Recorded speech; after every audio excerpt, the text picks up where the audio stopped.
Stuart Turley, president of the Sandstone Group, and today is the Energy News Beat podcast. And we have a special guest today. Today is Dr. George Friedman. He is the founder and chairman for the Geopolitical Futures organization. They have a website and dynamic team of information around the world. Dr. Friedman has many books out. He has they're now translated into 20 different languages. He was the founder of the Stratford Report, which was a fantastic organization that is well respected for international news and insights. He is a fabulous knowledge resource, and we are so thrilled to have the best-selling author and chairman and founder of the Geopolitical Futures. Hello, my name is Stuart Turley. We are on the Sandstone Energy News Beat podcast, and I have a fantastic guest today, Dr. George Friedman, and he is a world-renowned author. He has had a lot of books out there, and the last one that he had out is The Storm Before the Calm. He has several new chapters out on it, and you've got to go out and get it. It is a phenomenal read. And Dr. Friedman, thank you very much for being here today. I sure appreciate you. I'm happy to be here. I really am. Oh, well, thank you. And I got to do a podcast last year, and I had so much fun, and I have been remiss in not getting down to Austin to be able to visit with you. And I'm going to have to make that trip when you get back. So we need to go have coffee. The barbecue is ready. Yeah, sounds great. I'll tell you what, I've got family members and friends that have been a big fan of yours for a very long time. And we're all kind of curious. Some of the questions we got back from our last talk, how'd you get started? Where did you finally get a world bug? Because as the founder of Geopolitical Futures, you've got those great books. You've got a worldwide network for worldwide information in politics. How did you get started? Well, I guess it started by being born in Hungary during the Cold War. And I remember the 1956 uprising, and we were in the Bronx, New York. And I remember the tanks coming in. It was coming in, my mother said, 1 block away from where your aunt lives now. Wow. So it kind of drove home in a moment that the world is not a quiet and safe place. I was very little, but it really drove home to me that there are things happening in the world that could change your life. They were Holocaust survivors. Wow. And ignoring them is dangerous. Oh, and it's probably not gotten any better. I mean, in some areas, though, I mean, it's pretty much that pattern. That's like you said in the Storm Before the Calm. We were talking about the different phases that we went through and the patterns. And I thought you were dead on right when you said that Trump, this is not the next thing. There's some more stuff coming around the corner, and you've been right a lot. Do you see the world? Are you going to be doing another book like The Storm Before the Calm with the different 50-year patterns? 50-year and 80-year patterns. Yes. It's every country has a pattern. Look, we humans are born in a certain place, and that defines to a great extent who we are and what we're going to be. I was born in Hungary, raised in the United States, and that means I can do something like this. If you're born in Equatorial Guinea, you're probably not going to be able to do this. Our lives are shaped where we're born, and there's a high degree of predictability. There are exceptions. So if there is that predictability in how people behave, then groups of people have predictability. We call them nations. And if you understand the pressures that are on them, and if you understand the hungers that are in them, well, there are not many choices in satisfying them. And suddenly the world becomes predictable in the same way that lives in poor countries are predictable. In rich countries like the United States, they could go all over the place, but only as an American can they go all over the place. For you remain an American, you are what you were born. So that allows me, and there was something else that brought me here, which was I realized in the early 1990s that intelligence gathering had changed dramatically. back in the 1970s, getting a newspaper out of Minsk was absolutely vital. And the CIA had Yep. an entire entity who was designed to get foreign newspapers. Now I can get it online, and I could already get it online then. And I realized that what had been difficult was gathering intelligence. Now the premium was now analyzing intelligence. Mm. And that's how I started Stratfor, Hmm. because we could gather 80% of the intelligence that had been secret. Right. And it was really a game of understanding what you saw. So Yep. these two things kind of merged. I'll tell you, having that kind of background really sets the stage for your new platform, the Geopolitical Futures platform. I'm a subscriber to that platform, and your worldwide correspondence to it really keeps me abreast for what we do here to help us. Your Stratford reports helped even the military, helped everyone else with your ideas and your thought processes for analyzation.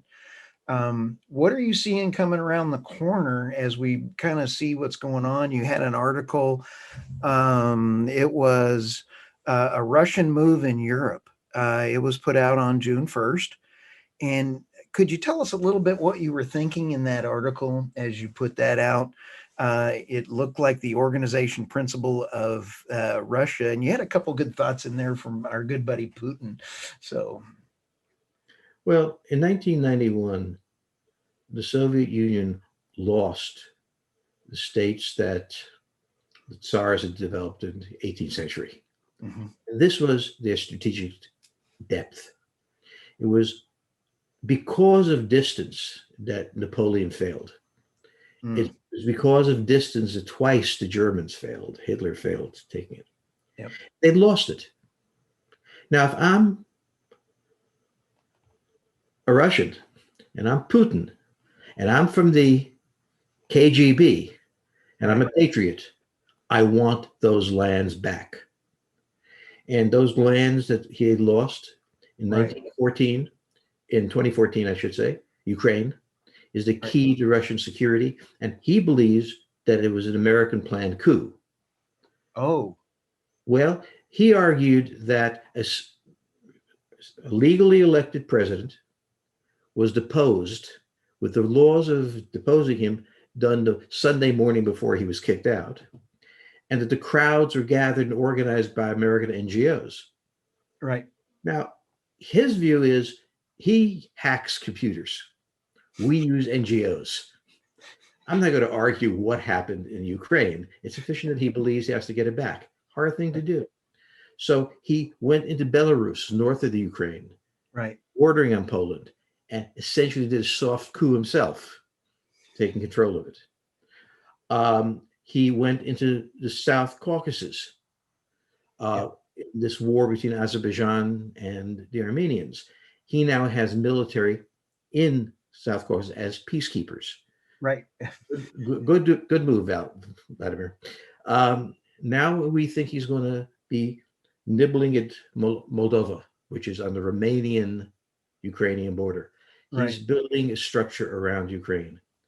But in the south, he's protecting Russia from a historical invasion path. right. In the west, he's protecting that. He is sitting there and saying, this is where the enemy comes from. I'll stop them. Wow. Now, he's not a nice guy. I mean, you're not going to be a nice guy in a Russian ruler, but he is doing what a reasonable Russian would want to do. That's pretty amazing. That is a chess master. I wonder if he plays chess. All Russians play chess, those who don't know how to. Okay. No, And that is that whole thought process, but does the cyber security and all of the ability for people to get to them with bombs and missiles from a distance, does that play into any of his thoughts on that? we leveled Germany from the air at a distance. We penetrated German communications by Right, privacy called Enigma. We knew every move they were making. We penetrated Japanese. The right, only difference is the precise technology being used to penetrate. right. Interestingly enough, this technology is easier to penetrate than the old one. It'll change.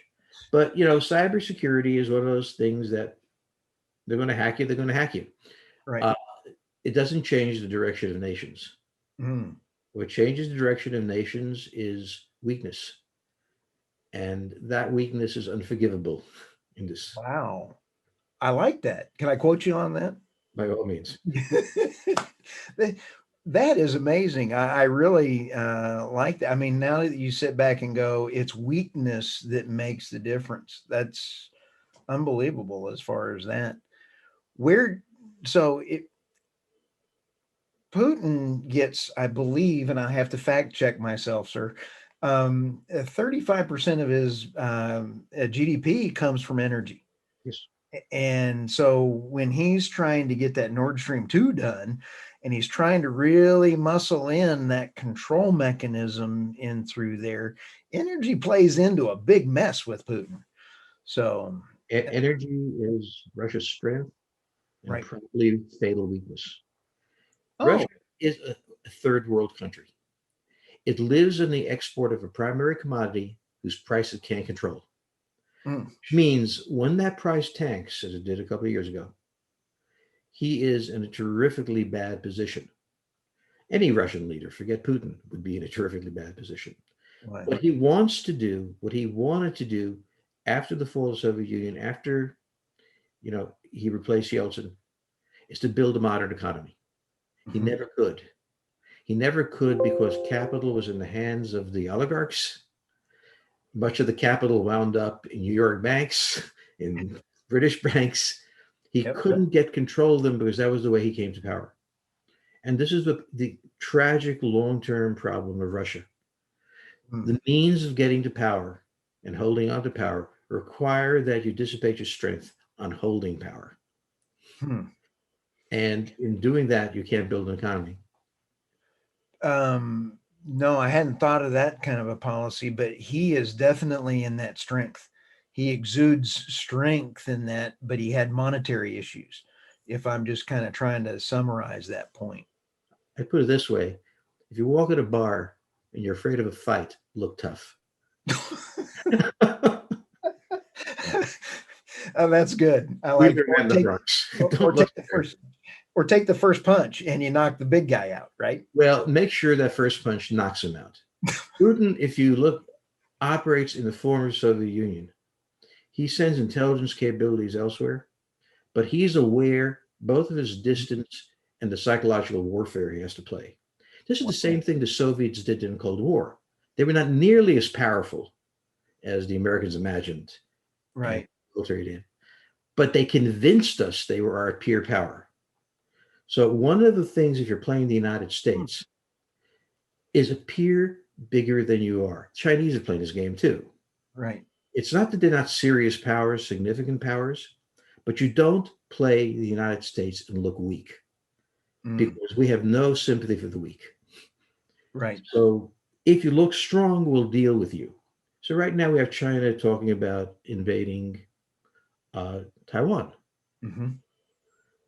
You can't invade Taiwan. They have 6 amphibious carriers, and it takes 5 hours to go from the port to Taiwan, Right. and then 2 to 3 hours to unload. Do you know how many missiles the Americans are going to lower on that? You can't do that. But given the fact that nobody really thinks much about battle, how's Right. it going to unfold, you can get the idea that China's on the verge of war and has a vast military overwhelming the Americans. I feel Wow. like I'm back in 1975, Hmm. hearing how we lost in Vietnam and the Soviets are overwhelming us and so on. Right. But that is the playbook on the United States. Um, when you take a look at China, that's a whole nother animal in there when you take a look at that mix.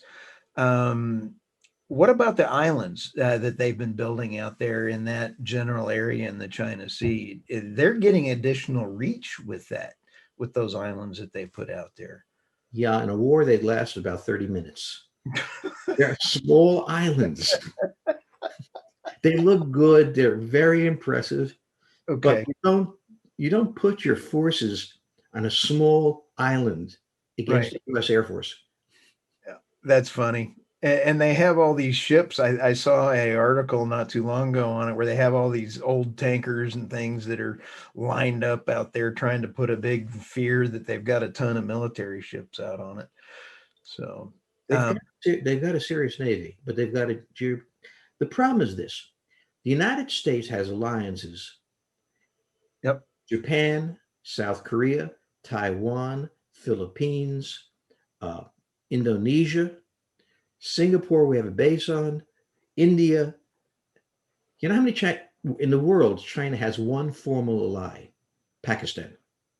wow, It has some allies in the region. I mean, they certainly have a strong position in Laos and probably Cambodia. But right, China is an isolated country, and it's also the biggest exporter in the world. It's got to have access to the seas, and these islands block them off. On the one hand, they would dearly like to go to war and break through. right. On the other hand, this old principle of war, don't lose, it comes to mind. That goes back to the bar comment, Dr. Friedman. So this is the problem that China has. Obviously, it wants to appear as strong as it possibly can, and it's not a Mhm. trivial power. It's not a, but just geographically, it there are choke points all around it to make it impossible to get through. Now, the Chinese can try to fight their way through, but the U.S. Navy is not a joke. It's also essential to remember that the Japanese have not had a major naval battle since 1895, and it was in the Japanese, and they lost it. They've got Wow, to. We always think in terms of hardware. We're Americans. right, I want to know the command and control system. I want to know the people who have never fought in the war, who are going to take on somebody in the American side, right, went to Annapolis and learned all the battles that we fought and saw all the films. right, So it's a difficult thing for the Chinese to do. You also have to have one final thing, if you let me. Japan is the second largest economy in the world right. per capita, but by individuals, it is the 75th largest economy when Hmm. you divide it among the people. It is just behind Guyana and Equatorial Guinea. Oh, So, in that sense, we have to remember that China is a very poor country. The coastal regions are rich, right. the interior is even poorer. So, China is a very complex country. It's not a minor country, it is a capable country. It can Mhm. do many things. But taking on the United States is not necessarily one of them. So, they will try to set up a negotiation now, as the Russians are too. Biden is meeting with Putin in a few weeks. Oh, fantastic. So That I'm should glad be. to see that. The thing that we see on that is the whole dynamics. We've talked about the world almost in just a few minutes. And when you talk about the fighting and everything else, we have the Middle East.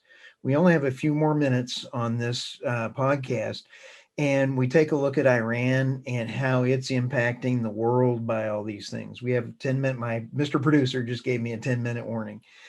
So when we take a look at all of the world in the Middle East, that's impacting Russia's ability to sell its 30% of its GDP. And Iran is the single major issue over there, I believe. And what are your thoughts on what's going on with Iran right now and the nuclear deal and then oil and everything else? Iran is in a very bad spot.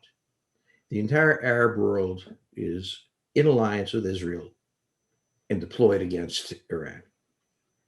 The United States is sanctioning it in more ways you can, and there are occasional B-52 flights overhead to remind them, "Hi, we're here. How you feeling?" The key element is the one that Trump gave us. He didn't create it; he oversaw it. Okay, Netanyahu created it. It was an alliance between the United Arab Emirates and Israel. Right. And into that, everybody else flowed.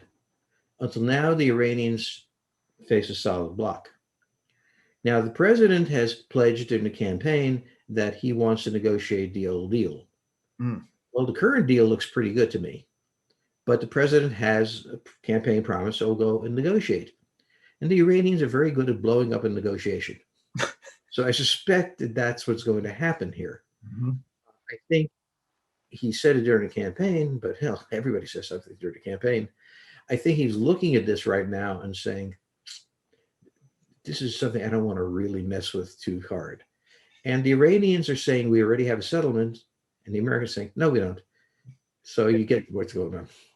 Oh yeah, and there's now a big worry that Iran's going to get to 4 million barrels per day production, and they've been selling to China under the table and spoofing and doping and all those kind of things. So they're not exactly trying to adhere to OPEC and helping people out in that whole area. I'm just thrilled that Israel has all those treaties and everything in place, and so that makes a big difference, don't you think? Absolutely. But remember, this is the Middle East, and the treaty is a suggestion that we might want to be together. The point is, it's a dynamic place. Iran is in a tough spot, Hmm. but it hasn't broken. It has a incredible resilience that it shouldn't have, but it does. Mm, We can increase the pressure, but it might do something crazy, or we right. just leave them there. I think the American strategy is go stew in your own juices. We'll make a statement together because there's nothing to do. If we really shifted that treaty on nuclear weapons, the Israelis would go nuts, the Saudis would go nuts, the UAE would go nuts, the entire region would go crazy because the primary enemy of Iran are the Sunni Arabs, Oh yes, backed by the Jews. right. And it's quite a coalition against you. Uh, and they're not going to respect any deal we make. That's a horrible kind of a whole proposition for a negotiating table, isn't it? Well, it's a pretty good one because you could sit there looking like you're really trying, Oh, making sure you fail. I'm not going to be playing chess against you or Putin anytime soon. So. Uh, Now, since you have been right in your 100-year book, and I mean, that's why it's still relevant. Your storm before the calm is fabulous in describing those. What's next, Dr. Friedman? Are you going to do a worldwide storm before the calm with the patterns? Because you teased that just a little bit earlier. We're saying each country is different with its own patterns. Well, my wife has told me no more books because she's tired of me wandering the house, but there's one coming and we're debating which one it is. But Okay. it's really the thing I'm looking forward to. I think China and Russia are much weaker than they Oh, seem to be. And I think they're kind of having their final dance. And I think the internal problems of the Chinese economy, wow. which are not noted because they're shipping semiconductors or something, and the deep problems in the Russian economy, which is well noted, is going to take a toll. The forces that brought down the Soviet Union are still there. Wow. They didn't go away. They were resolved. Well, you just have the topic for your new book. Yeah, that's what I'm trying to say to people, and people are saying do something else. Well, that's fabulous. Dr. Freeman, thank you very much. I am such a big fan of yours and also the Geopolitical Futures website. We're going to recommend to everybody go sign up. You've got great people working with you and on that. And so I read it all the time. And so again, I thank you for being on here. Tell people it's go to geopoliticalfeatures.com and any other way they can get a hold of you. Your book is on Amazon and they need to buy your book and go get a subscription. So any other way they can get a hold of you or anything, we'll have that in the show notes for you. So thank you very much for coming on. Thank